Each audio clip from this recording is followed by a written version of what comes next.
Hi hello నమస్తే welcome to our channel. నేను మీ చార్మి.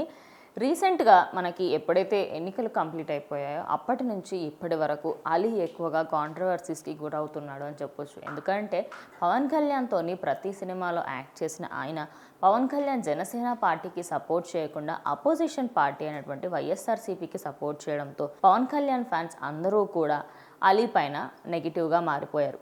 అయితే ఎలక్షన్స్ అయిపోయిన తర్వాత వైనాట్ 175 అని చెప్పేసి ఈయన క్యాంపెయిన్ కూడా చేయడం జరిగింది.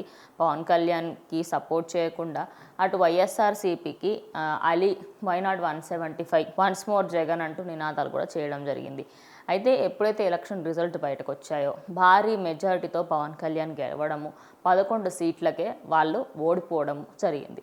అయితే జరిగిన వెంటనే నేను రాజకీయాల నుంచి బయటకు తప్పుకుంటున్నాను, నేను రాజీనామా చేస్తున్నాను, నాకు ఇంకా ఏ పార్టీకి ఎలాంటి సంబంధం లేదు అని ఆయన చెప్పుకొచ్చారు.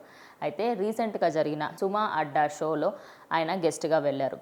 అయితే ఇటు సినిమా రంగానికి ఇంకొంచెం ముందుకు వెళ్ళాలని సినిమాలు చేసుకుంటూ నేను ఇంకా లైఫ్ సాగిస్తాను అని చెప్పేసి సినిమాలలో ట్రైనింగ్ చేస్తున్న టైంలో సుమా అడ్డాకి వెళ్ళడంతో అక్కడ మీతో పాటు ఎవరుంటే బాగుంటుంది అని సుమా ఒక క్వశ్చన్ వేయగా దానికి సంబంధించి ఆయన ఆన్సర్ ఇవ్వడం జరిగింది.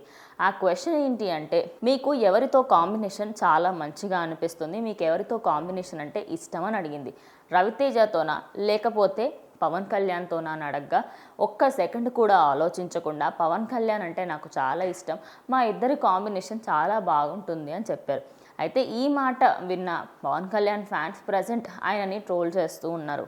అంటే ఇష్టం ఉన్నప్పుడు సపోర్ట్ కూడా చేయాలి కదా, మరి ఎందుకు చేయలేదు ఏంటి అనే వార్తలు కూడా ఆయన పైన వస్తున్నాయి. మరి మొత్తంగా ఇది అయితే సోషల్ మీడియాలో ఫుల్ చక్కర్లు కొడుతున్న వీడియో అని చెప్పుకోవచ్చు. మరి దీనిపైన మీ అభిప్రాయం ఏంటనేది కమెంట్ చేయండి.